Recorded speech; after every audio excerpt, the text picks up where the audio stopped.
کیا لوگ یہ خیال کیے ہوئے ہیں کہ صرف یہ کہنے سے کہ ہم ایمان لے آئے چھوڑ دیے جائیں گے اور ان کی آزمائش نہیں کی جائے گی؟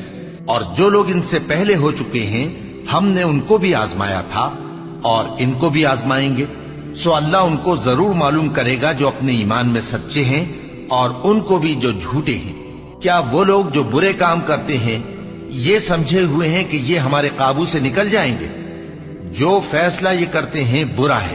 جو شخص اللہ کی ملاقات کی امید رکھتا ہو تو اللہ کا مقرر کیا ہوا وقت ضرور آنے والا ہے، اور وہ سننے والا ہے، جاننے والا ہے۔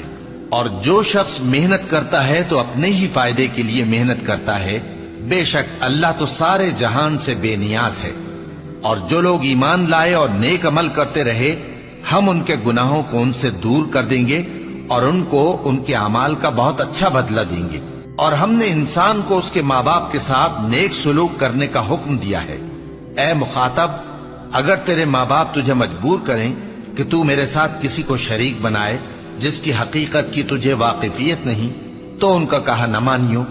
تم سب کو میری طرف لوٹ کر آنا ہے، پھر جو کچھ تم کرتے تھے میں تم کو جتا دوں گا۔